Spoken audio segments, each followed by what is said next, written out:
On May 7, 2011, golf lost one of its greatest legends when Seve Ballesteros died from a brain tumor at just 54 years old. But behind this horrible tragedy lies the story of a man who revolutionized golf and left a legacy that continues to inspire the world today. Severiano Ballesteros was born on April 9, 1957, in the small fishing village of Pedreña, Spain. His family came from modest circumstances. His father worked as a farmer and fisherman, while his mother cared for the family. But golf was in his blood. All four of his older brothers were professional golfers, giving young Seve early exposure to the sport. What made Seve truly special was how he learned to play. His family couldn't afford membership at the prestigious local golf club, so he developed his skills in the most unconventional way possible. He would sneak onto the course at dawn and dusk, practicing with just a single cut-down 3-iron that his brother Manuel had given him. When he couldn't access the course, he'd hit stones on the nearby beaches with that same club. This unusual training method forced him to develop incredible creativity and touch. He had to learn how to make that one club do everything, from long drives to delicate pitches. This self-taught approach created his famous feel-based playing style, which was completely different from the structured, technical methods of other golfers. The obstacles of his childhood weren't impediments, but the very crucible in which his artistic genius was forged. At just 19 years old, Seve burst onto the international scene at the 1976 Open Championship at Royal Birkdale. Though he finished second, 6 shots behind Johnny Miller, he held the lead for 3 rounds and dazzled spectators with his powerful drives and amazing troubleshooting skills. This performance on the notoriously difficult course was a testament to his natural talent and fearless approach. It earned him the nickname El Niño, the Kid, and announced his arrival as a major force in golf. Were you familiar with Seve's incredible journey from the beaches of Spain to golf superstardom? If you're enjoying this story of one of golf's most creative players, hit that subscribe button and let me know in the comments what you think was his most impressive shot throughout his career. What truly set Seve apart was his playing style. Golf experts called it a symphony of athleticism and artistry. His swing defied conventional wisdom but captivated audiences everywhere. He had what people called outrageous hands and combined techniques from other legends: the free-swinging rhythm of Bobby Jones, the lower body drive of Jack Nicklaus, and the flair of Arnold Palmer. His unique swing had 6 key elements that made it so distinctive. He had a completely relaxed address position, an early wrist hinge during the takeaway, and a perfect top position where his trail forearm was parallel to his spine. During his downswing, he swung steeply while keeping the club in front of him, allowing him to produce a wide range of shot trajectories. At impact, he maintained manual control with his hands by keeping his front leg flexed and shoulders closed, finishing with what experts called a shot shaper's finish. Even the greatest players in golf history recognized his genius.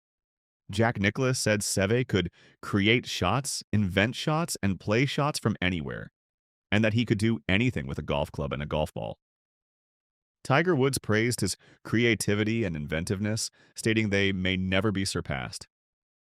These weren't just compliments. They were acknowledgments that Seve's style was pure artistic expression on the golf course. Between 1979 and 1988, Seve won 5 major championships, each victory showcasing his audacious talent.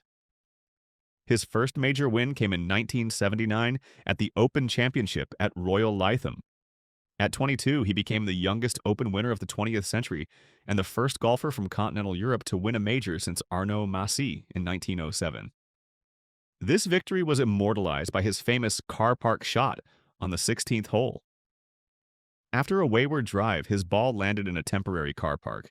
He took a free drop, pitched the ball from this unlikely position to within 20 feet of the hole, and sank the putt for a spectacular birdie. While some called it luck, Seve knew it was perfectly planned strategy inspired by advice from Roberto de Vicenzo. This shot perfectly captured the central tension of his career. His strategic genius was often viewed by others as lucky chaos. The following year, he made more history by becoming the first European to win the Masters at Augusta.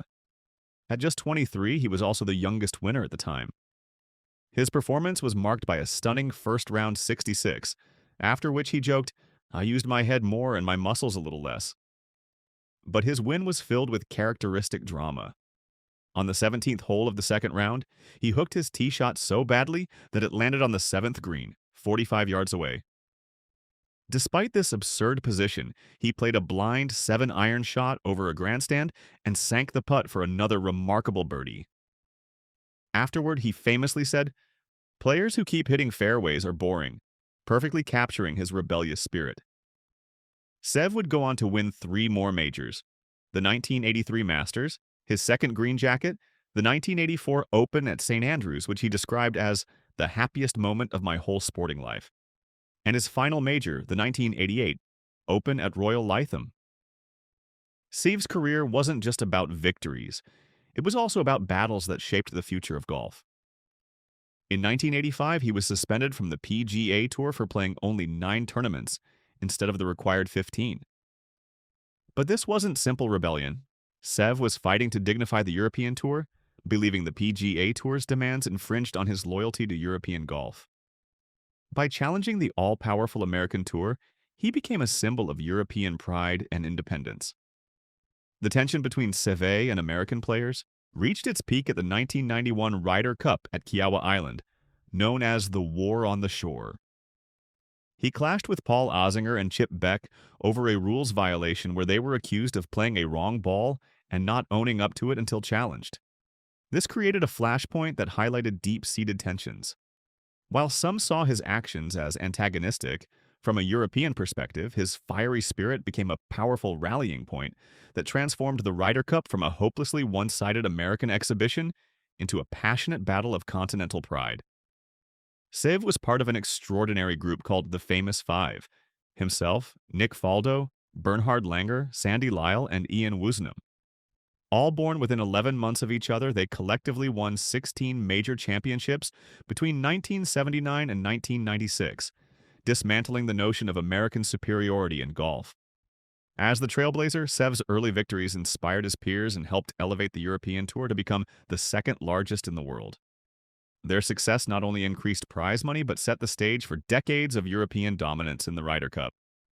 Within this European renaissance, no partnership was more successful than Seve's, with fellow Spaniard Jose Maria Olazabal. Their legendary partnership became the most successful in Ryder Cup history, with 11 wins and 2 halved matches from 15 pairs matches, totaling 12 points. Their chemistry was a perfect blend of Seve's fiery gamesmanship and Olazabal's precise ball striking. Their unwavering bond became a powerful symbol of European unity and fighting spirit. The pinnacle of Seve's Ryder Cup career came in 1997, when he served as non-playing captain for the European team at Club de Golf Valderrama in Spain. This was the first time the Ryder Cup was held in continental Europe, and the victory on his home soil was the emotional culmination of his life's work to elevate European golf. The win was widely celebrated as the crowning achievement of his career within the competition. In October 2008, Seve's life took a tragic turn when he collapsed at Madrid Barajas Airport. He was diagnosed with a malignant brain tumor called a cancerous oligoastrocytoma.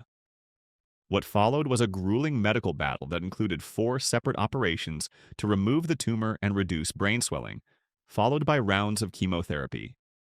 The first operation on October 15th lasted 12 hours to resect the tumor, followed by another 6.5-hour operation 9 days later to remove the remainder.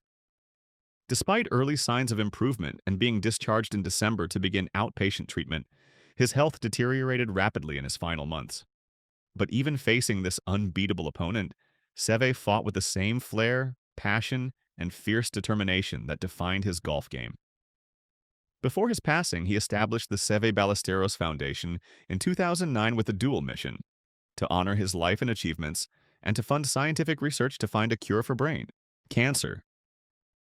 The foundation also aims to support talented young golfers and introduce the game to children, instilling values such as humility, perseverance, and respect. The foundation supports the National Cancer Research Center in Spain, specifically funding the Seve Ballesteros Foundation Laboratory. The research team, led by Massimo Squattrito, focuses on studying how brain tumors, particularly glioblastomas, develop and respond to therapy. Their groundbreaking work has uncovered novel mechanisms that contribute to preventing glioblastoma development, identifying a new regulator and linking it to important cellular pathways. These findings have important clinical implications for how existing drugs might be used more effectively. When Seve passed away on May 7, 2011, at his home in Pedreña, surrounded by his family, the outpouring of tributes was incredible. Jack Nicklaus called him a great entertainer and ambassador for our sport, with unmatched enthusiasm. Tiger Woods said his creativity and inventiveness on the golf course may never be surpassed. Nick Faldo called him the greatest show on earth, and Jose Maria Olazabal was moved to tears, stating there would never be another player like him. Seve's legacy lives on through lasting tributes. A statue honors him in his hometown of Pedreña, capturing the iconic moment of his victory celebration at the 1984 Open. A special sand art tribute was created on the West Sands beach at St. Andrews to mark the 10-year anniversary of his passing. The annual Seve Ballesteros Award on the DP World Tour, voted on by players, continues his influence on the game. As Rory McIlroy noted, the award is especially meaningful because it's a vote from peers who have been on the course week in and week out. Severiano Ballesteros was a grand symphony of contradictions. A self-taught maestro, a respectful champion who fought with opponents, and a tragic figure whose final struggle created a powerful humanitarian legacy. He proved that greatness isn't just defined by what you win, but by how you play, how you fight, and how your spirit endures. Through his foundation's continued scientific work, his story transformed from one of decline into a narrative of enduring purpose that benefits humanity far beyond golf. If this story of Seve's incredible life and lasting impact inspired you, make sure to like this video and subscribe for more amazing sports stories. Share your thoughts in the comments about what impressed you most about this golfing legend's remarkable journey.